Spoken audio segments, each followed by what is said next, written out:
네, 오늘 함께 은혜 받으실 하나님의 말씀은 잠언 4장 1절로 27절까지의 말씀입니다. 구약 914쪽에 있는 잠언 4장 1절로 27절까지의 말씀입니다. 지금 이 시간에는 20절에서 23절까지의 말씀을 먼저 봉독해 올려드리겠습니다. 내 아들아, 내 말에 주의하며 내가 말하는 것에 내 귀를 기울이라. 그것을 내 눈에서 떠나게 하지 말며 내 마음속에 지키라. 그것은 얻는 자에게 생명이 되며 그의 온 육체의 건강이 됨이니라. 모든 지킬 만한 것 중에 더욱 내 마음을 지키라. 생명의 근원이 이에서 남이니라. 아멘. 하나님 아버지 감사드립니다. 오늘도 귀한 주일로, 귀한 교회로, 귀한 예배로 인도하여 주시는 은혜를 진정으로 감사드립니다. 지금 이 시간 저희들이 지난 한 주간 지었던 모든 죄악을 예수 그리스도의 십자가 아래 다 내려놓고 오직 저희들의 온 마음과 정성을 다하여 하나님께만 드려지는 예배를 통하여 하나님께서만 영광 받으시는 은혜의 시간으로 이 시간을 인도하여 주시옵소서. 모든 것을 감사드리오며 예수 그리스도의 이름으로 기도드리옵나이다. 아멘. 네, 오늘은 마음을 지키라라는 제목을 가지고 오늘 본문 말씀을 중심으로 하나님의 말씀을 증거하겠습니다. 오늘 본문 잠언 4장의 구조를 먼저 살펴보겠는데요. 크게 세 부분으로 나눌 수가 있습니다. 첫 번째는 1절에서 9절까지의 말씀인데요. 우리의 삶의 기준이 무엇이 되어야 되겠는가? 그것은 바로 아버지의 법을 떠나지 말라라고 하는 것으로 말씀해 주고 계십니다. 두 번째는 10절에서 19절까지의 말씀인데요. 그에 대한 구체적인 내용입니다. 그러니까 우리의 인생 가운데 반드시 붙들 것이 있고 버릴 것이 있는데 그것은 과연 무엇인가라는 것에 대한 말씀을 주고 계십니다. 마지막으로 20절에서 27절까지의 말씀까지는 핵심 메시지라고 할 수 있는데요. 이런 아버지의 법을 떠나지 말아야 되고 그에 따라서 우리가 붙들 것이 있고 버릴 것이 있는 것은 무엇으로 가능하겠는가? 우리의 마음을 지킴으로 그것이 가능하다는 것이죠. 그래서 마음을 지키라라고 하는 것이 세 번째 부분의 주제가 되는 것입니다. 먼저 1절에서부터 9절까지의 말씀을 읽어드리겠습니다. 첫 번째로는 1절에서부터 3절까지만 먼저 봉독해 올려드리겠습니다. 아들들아, 아비의 훈계를 들으며 명철을 얻기에 주의하라. 내가 선한 도리를 너에게 전하노니 내 법을 떠나지 말라. 나도 내 아버지에게 아들이었으며 내 어머니 보기에 유약한 외아들이었노라. 잠언은 대부분의 글을 솔로몬이 썼습니다. 그래서 사장도 역시 솔로몬이 지은 거기 때문에 형태적인 부분으로 봤을 때에는 솔로몬 왕이 자기의 자녀들에게 전해주는 그런 잠언의 말씀으로 보여지지만 실질적으로는 세상의 모든 아버지들의 대표격으로 솔로몬이 등장을 하는 것이고요. 그 솔로몬의 입을 통해서 세상의 모든 자녀들에게 이 하나님의 말씀을 증거해주고 계시는 것인데요. 이 1절에서부터 3절까지의 말씀의 핵심은 두 가지가 있습니다. 첫 번째는 우리의 삶의 기준이 되어야 되는 것은 하나님의 말씀이라는 것이죠. 그래서 이 삶의 기준을 우리가 삶 가운데서 정해야 된다는 것입니다. 여기 1절과 2절 가운데 나오는 훈계라든지 명철이라든지 선한 도리, 법과 같은 것이 바로 하나님의 말씀을 의미하고 있는 것이고요. 이렇게 우리의 삶의 기준을 정하였다라고 한다면 그 다음에 중요한 것은 바로 이것이 잘 전승되어질 수 있도록 해야 된다라고 하는 것이죠. 우리가 흔히 기독교 명문가정이라는 얘기를 합니다. 이런 것을 말하는 것 같아요. 여러 대에 걸쳐서 하나님을 잘 믿는 가정이라든지 어떤 가문에서 목사님을 포함해서 많은 중직자들을 배출한 그런 가문을 기독교 명문 가문이다 이렇게 얘기를 하는 것 같은데요. 진정한 기독교 명문 가문이란 이란 것입니다. 우리의 가정 가운데 우리 가정의 그 기준이 되는 것이 바로 하나님의 말씀이고 이것이 이 당대에서 그치는 것이 아니라 이들의 자자 대대 손손에 걸쳐서 이것이 쭉 연결되는 것, 이것이 바로 기독교 명문가정의 조건이라고 하는 것을 이 말씀을 통해서 깨닫게 되기만을 바라겠고요.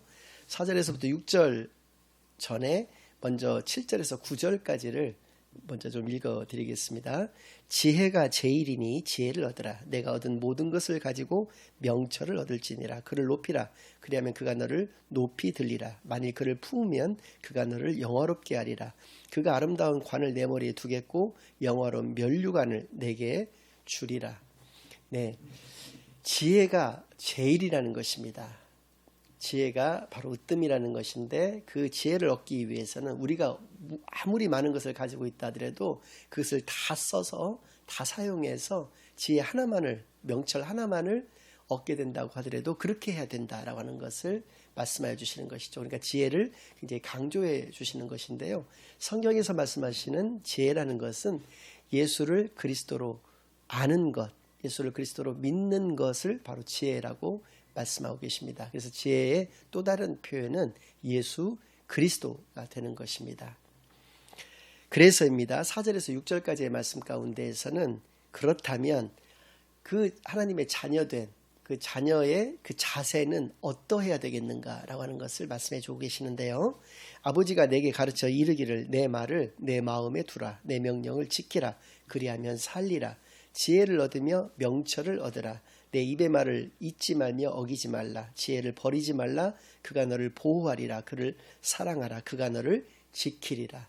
우리의 마음 가운데 늘 지혜와 명철을 새기고 그것을 두어야 된다라고 하는 것을 말씀해 주셨습니다. 자녀들의 자세는 바로 이라는 것입니다.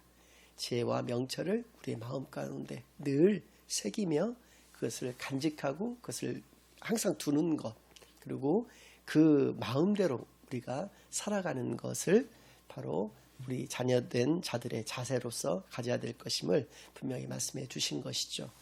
10절에서부터 19절까지는 우리가 반드시 붙들어야 되는 것과 버릴 것에 대한 그런 말씀인데요. 먼저 10절에서 13절까지는 우리가 반드시 붙들어야 되는 것이 무엇인가에 대한 말씀을 주고 계십니다. 내 아들아 들으라. 내 말을 받으라. 그리하면 내 생명의 해가 길리라. 내가 지혜로운 길을 내게 가르쳤으며 정직한 길로 너를 인도하였은즉 다닐 때에 내 걸음이 곤고하지 아니하겠고 달려갈 때에 실족하지 아니하리라. 훈계를 굳게 잡아 놓치지 말고 지키라. 이것이 내 생명이니라. 우리가 반드시 붙들어야 될 것, 그것은 지혜와 훈계라고 말씀해 주셨습니다. 지혜는 예수 그리스도, 훈계는 성령님의 인도하심을 의미하는 말씀입니다. 그렇기 때문에 훈계는 한마디로 얘기한다면 성령님이 되는 것이죠. 우리의 마음 가운데 늘 예수님과 성령님이 계셔야 된다라고 하는 것, 그리고 그것을 붙들고 우리가 살아가야 된다라고 하는 것을 말씀해 주신 것이고요. 그 이유는 13절 하반절에 말씀하시는 것과 같이 이것이 내 생명이니라. 우리의 생명 되시기 때문에 그렇다는 것을 분명히 깨닫는 시간만이 되기를 바랍니다. 14절에서부터 19절까지의 말씀을 읽어드리겠습니다. 사악한 자의 길에 들어가지 말며 악인의 길로 다니지 말지어다. 그의 길을 피하고 지나가지 말며 돌이켜 떠나갈지어다. 그들은 악을 행하지 못하면 자지 못하며 사람을 넘어뜨리지 못하면 잠이 오지 아니하며 불의의 떡을 먹으며 강포의 술을 마심이니라. 17절까지만 먼저 읽어드렸는데요. 우리가 반드시 버려야 될 것 두 가지 역시도 악과 불이라고 말씀하여 주셨습니다. 악의 반대말은 선입니다. 하나님은 선이시라. 또 하나님은 사랑이시라 라고 말씀하여 주고 계십니다. 그래서 선과 같은 말은 사랑이 되는 것이죠. 그래서 악을 행한다라고 하는 것은 그의 마음 가운데 사랑이 없기 때문에 악을 행하는 것이죠. 그리고 불의라고 하는 것은 공의롭지 못하다, 공의롭지 않다라고 하는 것을 의미하는 것인데요. 그가 불의한 이유는 그가 육체의 소욕을 쫓아서 살아가기 때문이다. 즉 욕심 때문에 그가 불의를 행하는 것이다라는 것이죠. 그래서 악이라고 하는 것은 미련한 것입니다. 왜냐하면 악은 하나님을 알지 못하는 데에서 비롯되는 것이거든요. 하나님을 아는 자는 악을 행할 수가 없는 것이죠.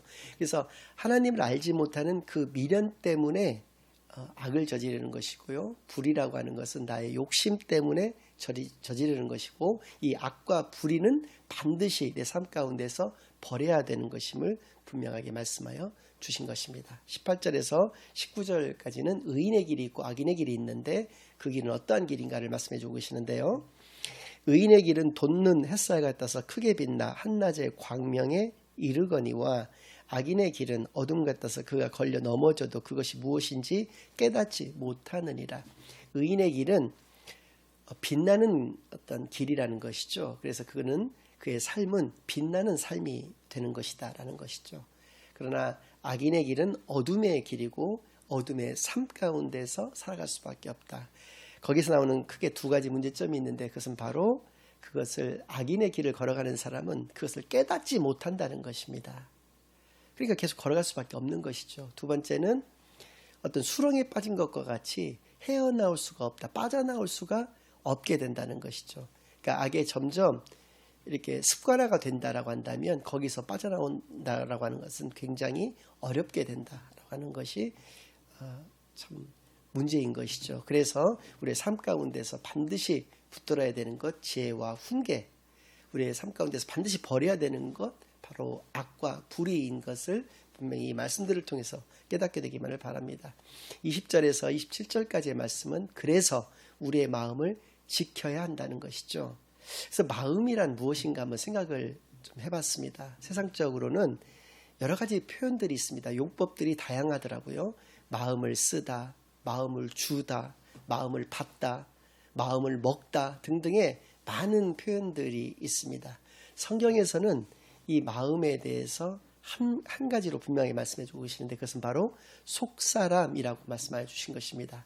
속사람이란 예수를 그리스도로 우리가 믿었을 때 신학적으로 좀 말씀을 드린다면 그 다음에 우리의 삶은 하나님의 인도하심에 따라서 중생과 성화의 삶을 살아가게 됩니다. 그러니까 거듭난 그런 삶을 살아가게 된다라고 하는 것이죠. 그것이 바로 겉사람과 속사람의 바로 차이점이라는 것이죠. 속사람의 모습은 이러한 중생과 성화의 삶을 살아간다. 그리고 겉사람은 세상적인 그런 삶을 계속적으로 살아간다라고 하는 것을 의미하는 것이죠. 그것이 바로 마음이 가지고 있는 의미입니다.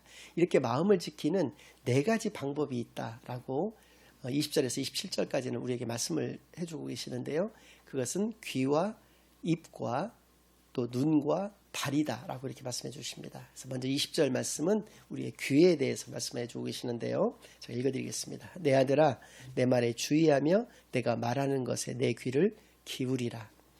그렇습니다. 우리의 귀는 무엇을 들어야 하는가? 하나님의 말씀을 경청해야 된다는 것이죠. 여기서 기울이라고 하는 말씀은 경청이라고 하는 그런 단어의 의미랑 같은 단어인데요.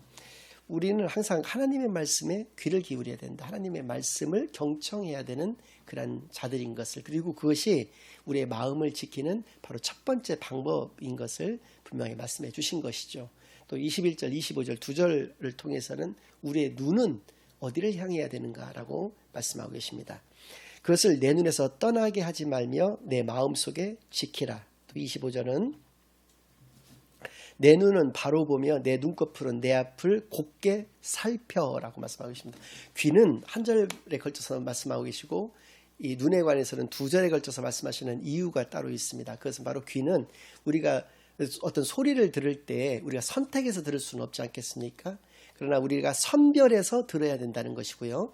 눈은 우리가 선택해서 볼 수가 있는 것입니다. 그래서 빌립보서 3장 14절 말씀에 바울은 이렇게 신앙 고백을 하고 있는데요. 이렇게 말씀하고 계십니다. 표대를 향하여 그리스도 예수 안에서 하나님이 위에서 부르신 부름의 상을 위하여 달려가노라. 표대를 향하여 달려간다라고 말씀하여 주고 계십니다. 그러니까 우리의 시선이 향해야 될 곳은 바로 하나님을 향해야 된다는 것이죠. 그런데 표대라고 하는 것은 목표를 정해놓은 어떤 기둥을 같은 것을 의미하는데요. 이것이 뚫레뚫레하다가 우연찮게 그것을 찾았다라고 하는 의미를 가지고 있는 게 아니라 그 표대를 향하여 달려간다는 것이죠. 그러니까 분명하게 목표를 정해놓고 그 목표만을 바라보고 달려갔다는 것입니다. 그러니까 좌고 우면하지 않고 바로 그 표대를 향해서만 달려갔다. 그리고 우리의 시선은 항상 하나님의 표대를 향해 있어야 되고 그것을 향해서 달려갈 수 있어야 한다. 그리고 그것을 향해 달려갈 수 있기 위해서는 그것만을 바라보고 있어야 된다. 그래야 우리가 넘어지지 않고 엉뚱한 길로 가지 않고 정확하게 갈 수 있는 것이지, 그것을 향하고 있지 않으면 우리가 갈 수 없다는 그런 의미에서 눈을, 우리의 마음을 지키는 그 두 번째 방법으로 말씀하고 계신 것이죠. 세 번째는 24절 말씀입니다. 구부러진 말을 내 입에서 버리며 삐뚤어진 말을 내 입술에서 멀리하라. 우리의 입이 우리의 마음을 지키는 세 번째 방법이라는 것이죠. 여기서 구부러진 말은 어떤 꼬인 말, 마음이 꼬여 있으면 말도 꼬이게 나오지 않겠습니까? 그래서 꼬인 말을 하지 말라는 것이고요. 또 삐뚤어진 말이라는 것은 대표적인 것이 꾸민 말입니다. 어떤 아름다운 미사여구 같은 것들이 많은 그 사람들의 어떤 마음을 이렇게 홀리는 말 같은 거, 그리고 그것이 이제 진실이 아닌 그 진실을 교묘히 비껴가는 그런 말들 같은 것을 하지 말라는 것이죠. 예수님은 분명히 우리에게 마태복음 5장에서 7장까지의 말씀을 통해서 산상수훈의 말씀을 우리에게 주셨습니다. 산상수훈이라고 하는 것은 산 위에서 교훈의 말씀을 우리에게 주시다라고 하는 그 의미를 가지고 있는데요. 심령이 가난한 자는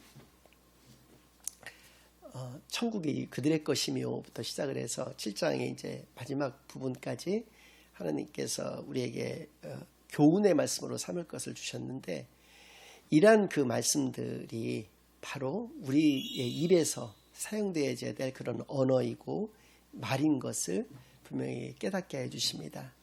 하나님은 우리에게 한 번도 구부러진 말, 또 삐뚤어진 말을 우리에게 주신 적이 없습니다. 하나님의 자녀인 우리 역시도 그래야 한다라고 하는 것을 예수님이 우리에게 주셨던 말씀들을 늘 생각하시면서 우리의 언어 습관 같은 거, 우리의 삶의 어떤 모습 같은 것들을 가지시게 되기만을 바랍니다. 마지막으로는 26절에서 27절까지의 말씀을 통해서 발에 대한 얘기를 해주고 계시거든요. 내 발이 행할 길을 평탄하게 하며 내 모든 길을 든든히 하라. 좌로나 우로나 치우치지 말고 내 발을 악에서 떠나게 하라. 우리의 길이 되시는 분은 누구신가? 바로 예수 그리스도가 우리의 길이 되시는 것입니다.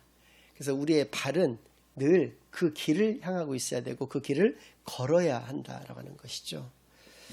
우리가 만약에 저는 이제 지금 인천에 살고 있는데 서울의 어떤 영등포라는 곳을 가려고 한다면 제가 있는 곳에서는 부천이라고 하는 것을 통해서 역곡을 거쳐서 가는 길이 제일 빠르고 직선길인 것으로 저는 알고 있는데, 그 길을 제가 알고 있고 영등포로 가야 되는데 제가 가지를 않고 있다라고 한다면, 제 발이 움직이지 않고 있다라고 한다면 그거는 아무 의미가 없다는 것입니다.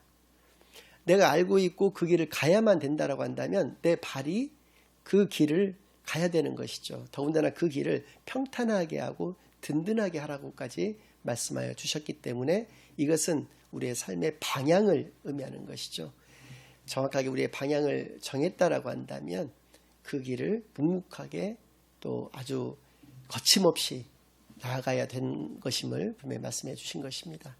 자, 우리는 무엇을 경청해야 되는가? 하나님의 말씀만을 경청해야 된다. 우리의 시선은 어디를 향해야 되는 것인가? 하나님만을 향해야 된다고 하는 것을, 우리의 말은, 우리의 입은 무엇을 말해야 되는 것인가? 예수님의 가르침, 성령님의 인도하심에 그 따른 그런 말씀만, 그런 언어만을 우리가 말을 해야 된다라고 하는 것이고요. 우리의 발은, 그러니까 우리의 방향은 어디를 향해야 될 것인가?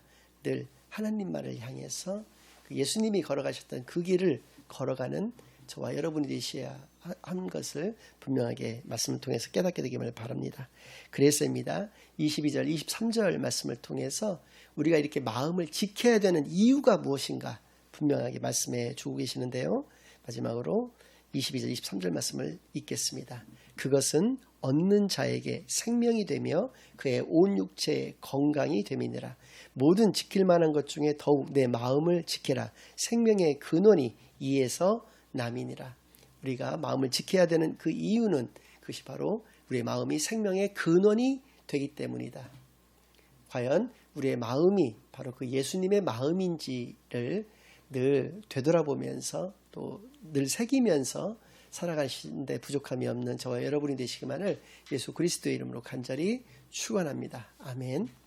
이제는 우리 주 예수 그리스도의 은혜와 아버지 하나님의 극진하신 사랑과 성령님의 내주인도 역사 교통하심이 예수님의 길을 좌로나 우로나 치우치지 않고 그 길만을 향해서 표대를 향하여 달려나갔던 사도 바울과 같이 우리가 그것을 본받아 하나님만을 바라보고 하나님의 말씀만을 들으며 나아가기로 다짐하고 결심하고 돌아가는 모든 사랑하는 주의 자녀들과 그 가정 위에 그들의 생업 위에 이제로부터 영원까지 항상 함께 있을 지어다. 아멘.